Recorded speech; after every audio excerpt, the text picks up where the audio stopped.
આજે આપણે બનાવશું ખજૂર ચોકલેટ। તો તેના માટે આપણે આવો બ્લેક ખજૂર લીધો છે। તો આ ખજૂરના આપણે ઠળિયા કાઢીને આપણે તૈયાર કરી લીધો છે। તો આવી રીતના આપણે કાપા મૂકી અને ઠળિયા કાઢી લેવાના છે। તો આ ખજૂર આપણે તૈયાર થઈ ગયો છે।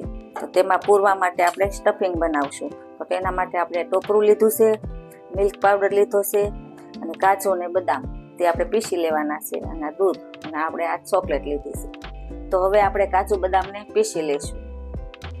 હવે આપણે સ્ટફિંગ બનાવવાનું તૈયાર કરશું। તો તેના માટે આપણે આ મિલ્ક પાવડર લીધો છે, તેને આપણે ધીમા ગેસે થોડી વાર સાતળવાનો છે। થોડી વાર થઈ ગઈ છે। તો હવે આની અંદર આપણે 1 ચમચી ઘી એડ કરશું। પછી આપણે પાછું હલાવી લેશું। અને જે આપણે બરાબર શેકવાનો છે દૂધનો પાવડર। જો આપણો પાવડર બરાબર શેકાઈ ગયો છે, તો આની અંદર આપણે દૂધ એડ કરશું।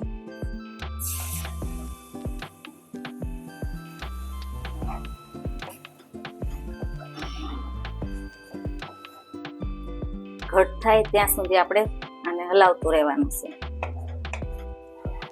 આની અંદર આપણે આ ટોપરું નાખશું।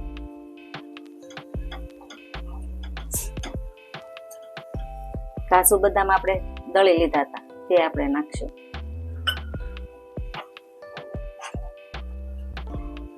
ખજૂરની અંદર ભરવા માટેનું સ્ટફિંગ બનીને તૈયાર થઈ ગયું છે। તો હવે આપણે ગેસ બંધ કરી દઈશું અને આને નીચે ઉતારી લઈશું। આપણે જે સ્ટફિંગ બનાવ્યું હતું તેની અંદર આપણે ખાંડ એડ કરશું 1 ચમચી, અને બરાબર આપણે મિક્સ કરી લઈશું।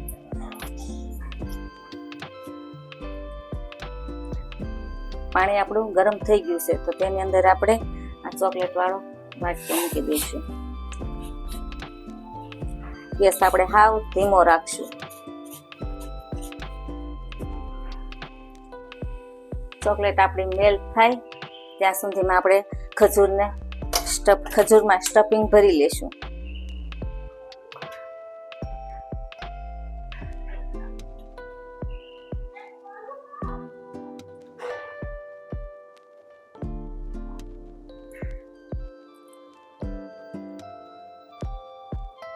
આ રીતના આપણે બધા ખજૂરની અંદર ભરી લેવાનું છે, આ રીતના પેક કરી દેવાનું છે। જો આપણી ચોકલેટ ઓગળી ગઈ છે।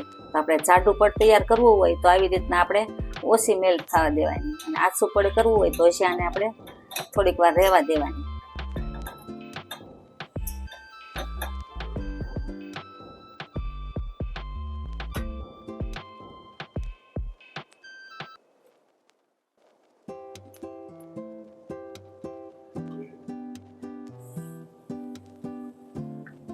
આ રીતના આપણે બધી ચોકલેટને આપણે બનાવી લેવાની છે।